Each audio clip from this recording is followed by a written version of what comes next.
తండ్రి కుమార పరిశుద్ధాత్మ త్రియేక దేవుని నామమునకు వందనాలు చెల్లిస్తున్నాను. దేవుడు ఈ మంచి భాగ్యము దేవుడు నాకు అనుగ్రహించినందుకు దేవాది దేవునికి వందనాలు చెల్లిస్తున్నాను. ప్రార్థనా టీవీ ద్వారా వాక్యం వింటున్నటువంటి దేవుని బిడ్డలందరికీ కూడా యేసుక్రీస్తు నామమున మీకు అందరికీ హృదయపూర్వకమైనటువంటి వందనాలు చెల్లిస్తున్నాను. దేవుడారా, ఈరోజు యొక్క అంశం అంటే శ్రమలు అనేటువంటి అంశాన్ని మనము ధ్యానం చేసుకున్నాం. కొద్ది నిమిషములు తలలు వంచినట్లయితే ప్రార్థన చేసుకున్నాం. ప్రేమ కలిగిన దేవుడు తండ్రి, కృపగలిగిన దేవా, యేసుక్రీస్తు ప్రభువా, నీ పరిశుద్ధమైన పాదములకు వందనాలు చెల్లిస్తున్నాము తండ్రి. శ్రమలు అనేటువంటి అంశాన్ని మేము ధ్యానం చేస్తుండగా తండ్రి, ఇదిగో ఈ వాక్యం ద్వారా అనేకమైన విషయాలు మాకు బయలుపరచబడుతున్నాను తండ్రి.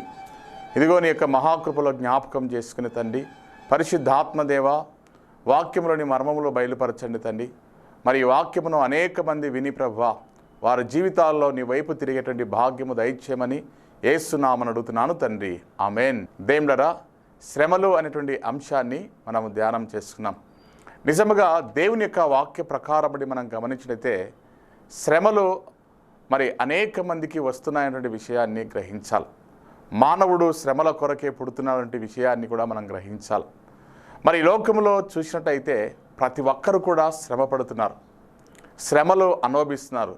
ఎందుకు ఈ శ్రమలు వస్తున్నాయి, మరి దేని ద్వారా ఈ శ్రమలు మనం పొందుకుంటున్నాం అనేటువంటి విషయాన్ని లోతుగా ఆలోచన చేసినట్టయితే దేవుని యొక్క వాక్యము మనకు అద్దము వంటిది అనేటువంటి విషయాన్ని గ్రహించాలి.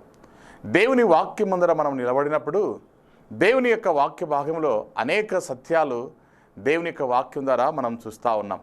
నిజముగా దేవుని యొక్క వాక్య భాగంలో మనం గమనించినట్టయితే శ్రమలు అనేటువంటి విషయాన్ని మనం లోతుగా ఆలోచన చేసినట్టయితే మరి వాక్య భాగంలో కీర్తనల గ్రంథము 16వ అధ్యాయము 4వ వచనంలో ఈ రీతిగా వ్రాయబడతా ఉంది. మరి యెహోవాను విడిచి వేరొకరిని అనుసరించు వారికి శ్రమలు విస్తరించును అని దేవుని యొక్క వాక్యం చెలవిస్తూ ఉంది. మన జీవితంలో దేవుడు ఉన్నాడనేటువంటి వాస్తవాన్ని మనం అందరం కూడా నమ్మి విశ్వసిస్తున్నామనే విషయాన్ని గ్రహించాలి. అలాంటి మనము మన జీవితంలో దేవుని ఎప్పుడైతే విడిచిపెడతామో శ్రమలు ఖచ్చితంగా వస్తాయి అనేటువంటి విషయాన్ని గ్రహించాలి. ఇశ్రాయేలు యొక్క జీవితంలో కూడా వారు అనేక సార్లు దేవుని విడిచిపెట్టి అనేకమంది దేవతలను ఆరాధించారు. అప్పుడు వారికి అనేకమంది శ్రమలు విస్తరించినాయనేది జ్ఞాపకం చేసుకోవాలి.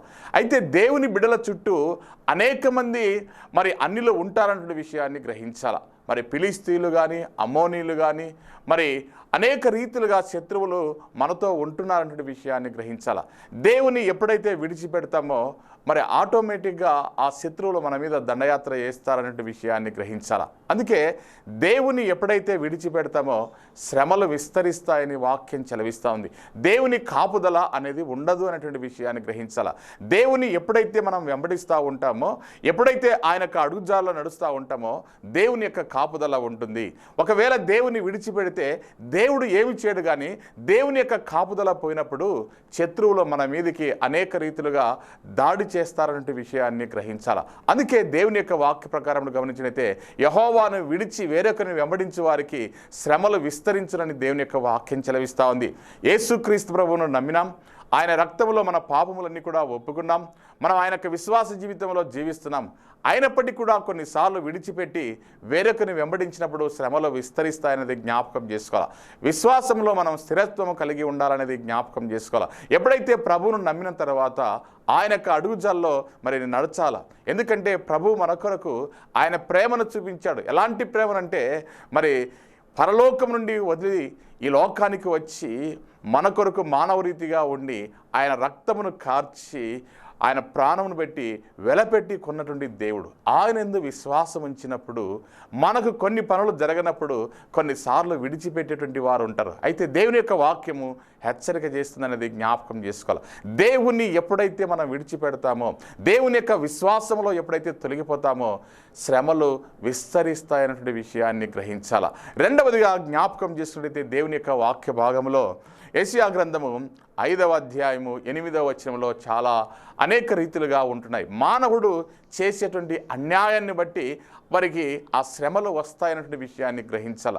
నీవు ఏ కొలతతో కొలవబడతావో అదే కొలత నీకు కూడా కొలవబడని దేవుని యొక్క వాక్యం చెలవిస్తుంది. కాబట్టి దేవుని యొక్క వాక్య భాగంలో యెషయా గ్రంథం 5వ అధ్యాయం 8వ వచనం ఉంటుంది, ఇంటికి ఇల్లు కలుపుకొని పొలమునకు పొలము చేర్చుకుని మీకు శ్రమ.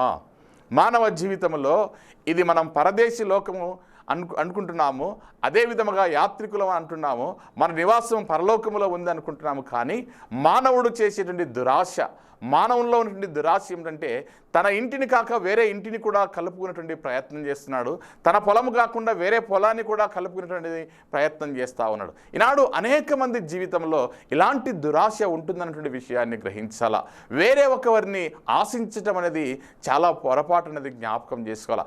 ఆ స్థలాన్ని తను కలుపుకుంటూ తన ఇంటిని కూడా వేరే ఒక ఇంటిని కూడా కలుపుకొని మరి ఎప్పుడైతే ఉంటాడో అది శ్రమ అని దేవుని యొక్క వాక్యం చెలవిస్తుంది. అప్పటికేమో నీకు సంతోషంగా ఉండొచ్చేమో, కానీ నీ ఇంటిని బాగా సంతోషంగా ఉండొచ్చేమో, కానీ దేవుడు నీకు శ్రమలు విస్తరింపజేస్తాడని దేవుని యొక్క వాక్యం చెలవిస్తుంది. అందుకే అన్యాయం అనేది దేవునికి ఇష్టము లేదు అనేటువంటి విషయాన్ని గ్రహించాలి. కాబట్టి మనకు ఉన్న దాంట్లోనే మనం సంతృప్తి పడాలి తప్ప లేని దాన్ని మనం ఎప్పుడు కూడా కలుపుకొని ఆ దురాశ అనేది మనకు వదులుకోవాలని దేవుని యొక్క వాక్యం చెలవిస్తూ ఉంది. ఎప్పుడైతే ఆ దురాశ కలిగి ఆ అన్యాయం చేస్తామో తప్పకుండా మనకు శ్రమలు విస్తరిస్తాయన్నటువంటి విషయాన్ని గ్రహించాలి. అందుకే ఆలోచన చేయాలి. మన జీవితంలో ఎక్కడ పొరపాటు చేసినాము, ఎక్కడ ఎవరిది ఆశించినాము, ఎక్కడ దురాశ చేసినాము, ఎక్కడ దేవుని విషయంలో మనం తప్పు చేసినాము, దేవుని యొక్క వాక్యానికి ఎక్కడ వ్యతిరేకంగా మనం చేసినాము అనేటువంటి విషయాన్ని లోతుగా ఆలోచన చేయాలి. మనకు శ్రమ వచ్చినప్పుడు దేవుని యొక్క వాక్యాన్ని చూడాలి. అందుకే ఇంటికి ఇల్లు కలుపుకోవడము, పొలానికి పొలము కలుపుకోవడము మీకు శ్రమ అని దేవుని యొక్క వాక్యం చెలవిస్తూ ఉంది. కాబట్టి ఇలాంటి పనులు మనం చేయకూడదనేటువంటి విషయాన్ని గ్రహించాలా. మరి తర్వాత ఆ శ్రమలు వచ్చినప్పుడు ఎంతో బాధపడతామనేటువంటి విషయాన్ని మరి దేవుని యొక్క వాక్యము హెచ్చరిక చేస్తుందనేటువంటి విషయాన్ని గ్రహించాలా. అదేవిధంగా దేవుని యొక్క వాక్య భాగంలో ఇర్మియా గ్రంథము 22వ అధ్యాయము 13వ వచనంలో చాలా క్లియర్గా చెప్తున్నాడు, నీతి తప్పి తన నగరును స్థాపించువానికి శ్రమ. మానవ జీవితంలో అన్యాయం చేస్తూ నీతికరమైనటువంటి జీవితం లేకుండా అనేకమంది గొప్ప గొప్ప నగరాలు కానీ గొప్ప గొప్ప ఇల్లు కానీ కట్టించుకుంటే అది శ్రమ అని దేవుని యొక్క వాక్యం చెలవిస్తుంది. మరి అన్యాయం చేత వచ్చేటువంటి లాభాన్ని ఆశించి ఆ లాభం చేత మరి నగరంలో కానీ గొప్ప గొప్ప ఇల్లు కట్టించుకున్నా కూడా నీకు శ్రమ అనేది జ్ఞాపకం చేసుకోవాలి. నువ్వు ఎంత గొప్ప భవనంలో ఉన్నా కూడా శ్రమలు విస్తరిస్తాయనేది జ్ఞాపకం చేసుకోవాలి. దేవుడు మనల్ని విడిచిపెట్టేటువంటి విషయాన్ని గ్రహించాలా. మనం ఎక్కడైతే అన్యాయం చేసింటామో, ఎక్కడైతే నీతి తప్పింటామో దానికి ప్రతిఫలము ఖచ్చితంగా అనుభవిస్తామన్నటువంటి విషయాన్ని గ్రహించాలి. ఆ శ్రమలు వెంటాడుతూ మనల్ని వస్తాయన్నటువంటి విషయాన్ని గ్రహించాలి. అందుకే మనము నీతి తప్పి నీతి మాలినటువంటి చర్యలు మనం చేసినప్పుడు, అలాంటి క్రియలు చేసినప్పుడు, అలాంటి అన్యాయం నుండి లాభం చేత మనము ఎప్పుడైతే జీవిస్తూ ఉంటామో ఒకసారి మనకు శ్రమలు విస్తరిస్తాయనే విషయాన్ని గ్రహించాలి. అందుకే దేవుని యొక్క వాక్యంలో ఇంకా ఏం రాయబడుతుందంటే మరి ఇర్మియా గ్రంథము 22వ అధ్యాయము 13వ వచనంలో అంటాడు, న్యాయము తప్పి తన మేడగదులను కట్టుకొనుచు జీతం ఇయ్యక తన పొరుగువాని చేత ఊరకనే చేయించుకుని వానికి శ్రమ. న్యాయము తప్పి తన మేడగదులను కట్టించుకున్నటువంటి వారు, మరి ఊరికనే జీతం ఇవ్వకుండా, మరి కష్టపడి పనిచేసేటువంటి వారికి కూలి ఇవ్వకుండా కట్టించుకున్నటువంటి వారికి శ్రమ అని దేవుని యొక్క వాక్యం చెలవిస్తుంది. అందుకే దేవుని యొక్క వాక్య భాగంలో అంటాడు, ఏ నాటి కూలి ఆ నాటికి ఇవ్వలేను అని దేవుని యొక్క వాక్యం చెలవిస్తాం. కాబట్టి అన్యాయముగా న్యాయం విడిచిపెట్టి తన జీవితంలో ఊరికయ్యే పని చేసుకునేటువంటి వాళ్ళు అనేక మంది ఉంటున్నారనే విషయాన్ని గ్రహించాలి. అప్పటికి మనకు లాభకరముగా ఉండొచ్చు, అప్పటికి మనం మేడగదులు కట్టించుకోవచ్చు, కానీ శ్రమలు మనకు విస్తరిస్తాయని దేవుని యొక్క వాక్యం చెలవిస్తుంది. అందుకే దేవునిలారా అన్యాయము కానీ మరి నీతిని విడిచి కానీ మనం ఎప్పుడైతే చేస్తామో తప్పకుండా మనకు శ్రమలు విస్తరిస్తాయని దేవుని యొక్క వాక్యం చెలవిస్తుంది. అందును బట్టి మనం జాగ్రత్తగా ఉండాలా. మరి ఏ విషయంలో దేవుని యొక్క వాక్యాన్ని మనము దేవుని బిడలటువంటి మనము చాలా ఆలోచన కలిగి మన జీవితాలు మన యొక్క వాక్యం ద్వారా కట్టుకోవాలని దేవుని యొక్క వాక్యం చెలవిస్తుంది. నాకు శ్రమలు ఎందుకు వచ్చినాయి, నాకు శ్రమలు ఎందుకు ఎందుకు వచ్చినాయంటే దేని వాక్యం చెప్తుంది, దేవుని విడిచిపెట్టినప్పుడు శ్రమలు వస్తూ ఉన్నాయి, మరి నీతి తప్పినప్పుడు శ్రమలు వస్తున్నాయి, అన్యాయం చేసినప్పుడు శ్రమలు వస్తున్నాయి, మరి ఊరికనే పని చేసుకున్నటువంటి మరి అలాంటి వారికి జీతం ఇవ్వకుండా నువ్వు ఎప్పుడైతే పని చేసుకుంటావో శ్రమలు ఖచ్చితంగా విస్తరిస్తాయని దేవుని యొక్క వాక్యం సెలవిస్తూ ఉంది. ఇంకా లోతుగా ఆలోచన చేసినట్టయితే దేవుని యొక్క వాక్య భాగంలో మానవుని యొక్క జీవితంలో ఇది మద్యపానం అనేది చాలా మరి భయంకరమైనటువంటి పరిస్థితి అనేది జ్ఞాపకం చేసుకోవాలి. దీనిలో అనేక మంది జీవితాలు మునిగిపోతున్నటువంటి విషయాన్ని గ్రహించాలా, అనేక కుటుంబాలు మరి మునిగిపోతున్నటువంటి విషయాన్ని గ్రహించాలా. అందుకే దేవుని బిడ్డలారా, దేవుని యొక్క వాక్య భాగంలో మనం గమనించినట్లయితే సామెతల గ్రంథము 23వ అధ్యాయము 29వ వచనంలో చాలా క్లియర్గా వ్రాయబడుతూ ఉంది. ఎవరికి శ్రమ, ఎవరికి దుఃఖము, ఎవరికి జగడములు, ఎవరికి చింత. ఈనాడు గమనించినట్లయితే అనేక మంది జీవితంలో మరి త్రాగుబోతులుగా ఉంటున్నారనేది జ్ఞాపకం చేసుకోవాలి. వారి యొక్క బలహీనత మరి ఎలా ఉంటుందంటే, ఈ బలహీనత నుంచి మమ్మల్ని ఎవరు రక్షించలేరు, మేము బలహీనులైపోయినాము, దానికి బానిసలుగా ఉన్నాము అని భయంకరమైన లోతులో వారు జీవిస్తున్నారు. అనేక మంది భార్య బిడ్డలను వదిలిపెట్టి మరి ఆ త్రాగుబోతునానికి మరి ఆ వ్యసనానికి లోనైనటువంటి విషయాన్ని మనం జ్ఞాపకం చేసుకోవాలి. అందుకే మరి ద్రాక్షారసము పుచ్చుకునే వారికే కదా శ్రమ అనేది జ్ఞాపకం చేసుకోవాలి. అందుకే దేవుని యొక్క వాక్యము హెచ్చరిక చేస్తుందంటే ఏమిటంటే, త్రాగుబోతులు మరి తిండిబోతులు దరిద్రులగురని దేవుని యొక్క వాక్యం చెలవిస్తుంది. అంటే ఎంత భయంకరమో ఒకసారి జ్ఞాపకం చేసుకోవాలి. ఒక త్రాగుబోతనం వలన అవమానం వస్తూ ఉంది, ఒక త్రాగుబోతుతనం వలన నీ కష్టార్జితాన్ని అంతా కూడా ఆహారం దానికి కానీ దాన్ని వెల ఇచ్చి కొంటా ఉన్నావు. అదే విధముగా ఆ కష్టార్జితం ఎంత చేసినా నీవు పైకి రాలేవు, అభివృద్ధి రాలేవు అనేది జ్ఞాపకం చేసుకోవాలా. అదే విధముగా నీ శరీరంలో అవయములన్నీ కూడా దెబ్బతింటున్నాయి, కట్ల పాము వల్లే అది మరి ఆ విషయము చిమ్ముతుందన్నటువంటి విషయాన్ని గ్రహించాలా. ఎంత భయంకరమో ఒకసారి జ్ఞాపకం చేసుకునేది ఏంటారా, త్రాగుబోతున్నటువంటి తనము. మరి అలాంటిది మానుకోవాలన్నటువంటి విషయాన్ని గ్రహించాలా. ఈనాడు దేవుని నమ్మినా కూడా, దేవుని యందు భయభక్తులు కలిగినప్పటికీ కూడా, దేవుని పరిచర్యలో ఉన్నటువంటి వారు కానీ, దేవుని మరి అనేక రీతిలుగా సంఘాల్లో ఉన్నటువంటి బిడ్డలు కానీ ఈ త్రాగుబోతున్నటువంటి వ్యసనానికి లోనటువంటి వారు చాలామంది ఉన్నారనే విషయాన్ని గ్రహించాలి. అలాంటి వారికి కూడా శ్రమలు విస్తరించనని దేవుని యొక్క వాక్యం చెలవిస్తూ ఉంది. అవమానం వస్తూ ఉంది, కుటుంబంలో బాధలు ఉంటాయి, అభివృద్ధి ఉండదు. మరి అదే రీతిగా మరి భయంకరమైన శరీరం కూడా మరి కురిలిపోతున్నటువంటి విషయాన్ని గ్రహించాలి. అందుకే దేవుని యొక్క వాక్యం ద్వారా ఆ త్రాగుబోతుతనాన్ని తీసేసుకోవాలనేది జ్ఞాపకం చేసుకోవాలి. అలాగే చేసినట్టయితే నీకు శ్రమ అని దేవుని యొక్క వాక్యం చెలవిస్తుంది. శ్రమలు వచ్చినప్పుడు నువ్వు కృంగిపోతూ ఉంటావు. నీలో ఉన్నటువంటి చెడుతనాన్ని, నీ బలహీనతను నువ్వు తీసేసుకోమని దేవుని యొక్క వాక్యం చెలవిస్తుంది. చాలామంది ఇది నా బలహీనత అంటారు. మరి యేసుక్రీస్తు ప్రభు మన బలహీనతలను ఆయన భరించినాడనేది జ్ఞాపకం చేసుకోవాలి. నీ బలహీనత దేవుని వైపు పెట్టు, నీ బలహీనత నుంచి దేవుని మీద భారం వేయని దేవుని యొక్క వాక్యం చెలవిస్తా ఉంది. ఎప్పుడైతే మనం ఆ బలహీనత నుంచి బయటపడతామో అప్పుడే ఆశీర్వదించబడతామనేది జ్ఞాపకం చేసుకోవాలి. మన బలహీనతను, మనలో ఉన్నటువంటి ఆ బలహీనతను ప్రభువు దగ్గర పెట్టాలి. ప్రభువా, ఈ బలహీనత నాలో ఉంది ప్రభువా, ఈ చెడుతనమును తీసివే ప్రభువా అని ఎప్పుడైతే దేవునికి ప్రార్థన చేస్తావో దేవుడు తప్పకుండా ఆ బలహీనత నుంచి వదిలిపెడతాడనేది జ్ఞాపకం చేసుకోవాలి. అందుకే దేవుని యొక్క వాక్యం చెలవిస్తూ ఉంది. మరి త్రాగుబోతున్న వల్ల శ్రమలు విస్తరిస్తాయని దేవుని యొక్క వాక్యం చెలవిస్తుంది. ఎంతమంది కుటుంబాల్లో ఈ త్రాగుబోతుతనం వల్ల కష్టార్జితం అంతా కూడా మరి భర్త తాగి వస్తే కుటుంబంలో పిల్లలు, భార్య అనేక మంది బాధపడుతున్నారంటే విషయాన్ని గ్రహించాలా. దాని ద్వారా అవమానం వస్తూ ఉంది, దాని ద్వారా రోగాలు వస్తూ ఉన్నాయి, దాని ద్వారా అనేకమంది మరి పరిస్థితులు నెలకొంటున్నాయనేటువంటి విషయాన్ని గ్రహించాలా. అందుకే దేని ద్వారా ఇలాంటివి చేసినప్పుడు మనకు శ్రమలు విస్తరిస్తాయని దేవుని యొక్క వాక్యం చెలవిస్తూ ఉంది. అదే విధముగా దేవుని యొక్క వాక్య భాగంలో చూసినట్టయితే యెషయా గ్రంథము 30వ అధ్యాయము 1వ వచనంలో ఈ రీతిగా రాయబడుతుంది. ఈనాడు పిల్లలు గమనించినట్టయితే దేవుడు కూడా పిల్లలతో మాట్లాడుతున్నాడు. చూడండి వాక్య భాగంలో, లోబడని పిల్లలకు శ్రమ అని దేవుని యొక్క వాక్యం. ఈనాడు తల్లిదండ్రులకు లోబడరు, దేవునికి లోబడరు, దేవుని యొక్క మాటలకు లోబడరు, సమాజానికి లోబడరు, ఇరుగు పొరుగు వారిని లెక్క చేయరు. ఇలాంటి లోబడని పిల్లలకు శ్రమ అని దేవుని యొక్క వాక్యం చెలవిస్తూ ఉంది. ఈనాడు గమనించినట్లయితే అనేక మంది యవన బిడ్డల యొక్క జీవితంలో చూసినట్టయితే లోబడనటువంటి తత్వము వారిలో ఉందనేటువంటి విషయాన్ని గ్రహించాలి. తిరుగుబాటు అనేటువంటి తనము వారిలో ఉందనేటువంటి విషయాన్ని గ్రహించాలి. అలాంటి వారికి శ్రమ అని దేవుని యొక్క వాక్యం చెలవిస్తూ ఉంది. నీ తల్లిదండ్రులకు ఎప్పుడైతే నువ్వు ఎదురు తిరుగుతావో, నీ తల్లిదండ్రులకు ఎప్పుడైతే లోబడవో, దేవుని మాటకు లోబడవో, దేవునికి లోబడవో, ఎప్పుడైతే లోబడనటువంటి పిల్లలకు శ్రమ అని దేవుని యొక్క వాక్యం చెలవిస్తూ ఉంది.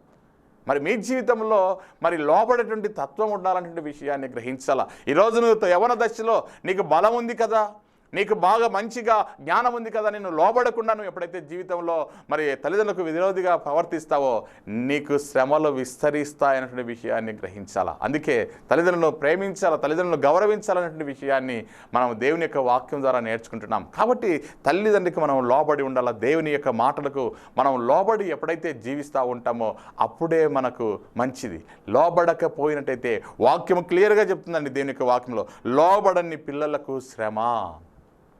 ఆలోచన చేయాలి యవ్వన బిడ్డలు ఎవరు కూడా, నువ్వు లోబడుతున్నావా లేదా అనేది జ్ఞాపకం చేసుకోవాలి. నీ సహోదరులకు కానీ, నీ తల్లిదండ్రులకు కానీ, నీ ఇంట్లో వాళ్ళకి కానీ నువ్వు లోబడకుండా తిరుగుబాటు చేస్తూ ఉంటే నీకు ఇప్పుడు బాగా ఉండొచ్చేమో, కానీ నీకు శ్రమ అని దేవుని యొక్క వాక్యం చెలవిస్తూ ఉంది.